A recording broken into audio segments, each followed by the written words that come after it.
Alrighty, so today we're going to do the season preview of FC Dallas, and there's no doubt that Dallas made a huge statement this offseason. I mean, they broke their transfer record of signing Petr Musa, and that they spent the amount that we never thought that a Dallas franchise, which is a franchise that's known for more of their academy and are tends to be a little bit on the limited side in terms of spending, that they would splash $10 million to get a guy from Benfica. But otherwise, when you look at this team, it just feels like this team may be ready to finally defeat that narrative. I mean, for a very long time, this has been a team that has been good enough in terms of making the playoffs.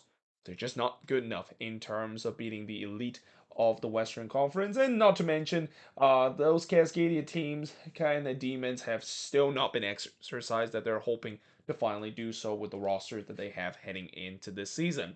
Now, that being said, last season they finished with an 11, 13, and 10 and finished with 46 points. They made it to the playoffs once again last year. In fact, this is a team that have regularly made it to the playoffs. It is very rare that Dallas miss out on the playoffs, but unfortunately, they met the Seattle Sounders. So if there's one thing I've mentioned about the demons that they had, which is the Cascadia team, yeah, that means that they're probably not going to win, and they lost that one. Though that being said, in the last playoff round win, they did win a playoff game back to 2022. Although as a Minnesota United fan, I am truly aware of that game because that was the last time that Dallas, of course, beat a team in the playoffs. But obviously, unfortunately, Dallas is one of those free team in MLS who never won an MLS Cup, despite the fact that they've been in the league since 1996. And it's not because of lack of trying, because as I said, this is a team that rarely miss the playoffs, but they just unable to get it done. Like their best opportunity, obviously,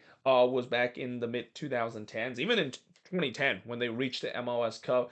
And I mentioned a couple of season preview episode ago talk about the Colorado Rapids with that incredible Cinderella run to make it all the way to the final and actually win the whole competition. Well, Dallas fans will not want to remember that game because they lost that one, and that was the game that they were heavy favorites to win, and they came out on the losing end. And not only that, but it's even a painful loss too, with the way that Colorado didn't score a goal in that 2010 MLS Cup. It was an own goal that basically won the MLS Cup for the Colorado Rapids.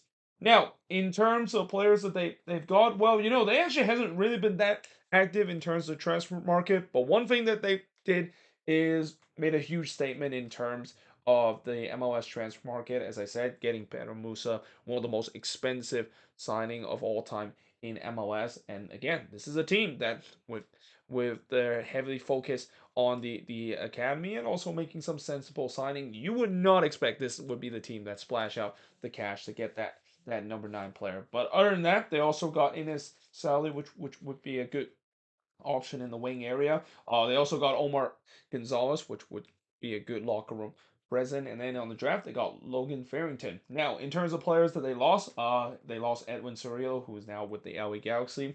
They also lost Facundo Quignon, decided not to renew his contract. And the same goes for Jose Antonio Martinez. They also lost Jesus Jimenez, as I mentioned in the news the week before, decided to mutually terminate his contract. And then they lost Colin Smith, Justin Shea, and Hunter O'Brien joining their Texas team just south of it in Austin FC. Now, in terms of the offseason schedule, this is, I think, the only team so far in terms of my season preview series that they've actually done in terms of their preseason schedule. And it's kind of interesting because I know we still got about 2 weeks before the beginning of the season. Actually, technically, at the time of this recording, we got 13 days before the first game of the 2024 MLS regular season between Inter Miami versus RSL. And usually teams they conclude their preseason literally about a week before the season kickoff. So it's kind of surprised that Dallas is already done in terms of their preseason, but obviously their preseason kicked off with a 1-0 win over Inter Miami. Of course, that was stop number 2 in terms of Inter Miami on their world tour, and that was at that game was at a Cotton Bowl, which again, whoever organized that game, they did a terrible job in terms of organizing that game. They organized that game at the Cotton Bowl, which is a 90,000 plus stadium. But what's even worse is the fact that they organized it at 5 p.m. on a Monday. I mean, that was kind of insane. The fact that they decided to choose that. Especially, I thought that was the day. Maybe that was MLK Day, and I can understand why they decided to do it. But no, MLK Day was the previous week. So yeah, it just was very bizarre that they decided to have that game at 5 p.m. local time. And also, it doesn't help the fact that the weather in Dallas was terrible that day. Like it was foggy, it was raining, the temperature were in the 50s. And if you know one thing about people in Dallas and one thing about people in Texas in general, they do not come out when the weather is in the 50s or in the 40s. But after that, they won 4-1 against New Mexico United. They drew 0-0 to Odense Bull Club, and then they won 3-1 against Albro before losing 4-1 to Malmo on February 8th. That was actually part of a split squad kind of team because the other squad actually won 4-1 against Odds BK. Now, looking at their first 10 games of the schedule, so they kick off the season at home against the San Jose Earthquakes before playing against Montreal. Then they go on the road to play against the New York Red Bulls before returning home to play against the Vancouver Whitecaps. Then they have the first Copa Tijas match against Austin FC on the road before going on the road to play against St. Louis. Then they play at home against Seattle before going on the road again, this time playing against the Colorado Rapids. And then they played the second Copa Tias in the first Texas Derby against the Houston Dynamo before going on the road to play against the Toronto FC. So definitely a pretty easy schedule. I mean, yes, there are some tough teams out there, but a schedule that I wouldn't be surprised if Dallas can get off to a strong start in the beginning of the season. But looking at the back end of the schedule and post Leeds Cup, their first opponent that they're going to be playing after the Leeds Cup is DC United, as they're going to go on the road to face against them before returning home to play against Colorado. Then they go on the road to play Vancouver and RSL before returning home to play against LAFC Orlando City. And then they go on the road to play against the San Jose Earthquakes and go on the road to play against the Portland Timbers. And then on decision day, they're going to be finishing the season against Sporting KC. And again, a relatively easy schedule. Well, I wouldn't say easy. I mean, there are some tough teams that they have to face, but a schedule that you could say Dallas should do relatively well, and that in case if they are in a situation where they want to get home field advantage, or if things get the worst case scenario of them fighting for playoff position, they have a favorable schedule near the end of the season to get themselves into the playoffs. Now, that being said, when you look at the strength of this team, when healthy, they are strong all around. I mean, they have probably the most underrated goalkeeper in the league and probably the most underappreciated goalkeeper in the league in Martin Paz. I have mentioned so many times of how he's not getting the recognition that he deserved. The back line has always been strong for this Dallas team. It's been the strength for this team for the past couple of years. But obviously, the big question of this Dallas team is that the attack has always been a problem for this team. And can they add more weapons on this team to improve the attack? Well, as I mentioned, getting Peter Musa is definitely going to start. Now, what's kind of interesting is that, that number 10 position is going to be interesting. And I guess maybe I should also put that in terms of the weakness, as I'll talk about. But I guess most likely with the way that they haven't sold Jesus Ferreira yet, they most likely would put him as a number 10 spot because I've heard that it seems like they're going to shift him into that role alongside with Peter Musa. And that, again, their whole team, when they're healthy, they are pretty much strong all around, and they are definitely a team that could be fear upon in the Western Conference. Now, obviously, the weakness of this team is that as good as that starting 11 is, when they do suffer some injuries, that's when problem can happen to this Dallas team because their depth is not really that strong when you look at this team. And also, as I mentioned, not being able to beat a Cascadia team in the playoffs. This has been a weakness that has gone all the way back, even now a decade old now.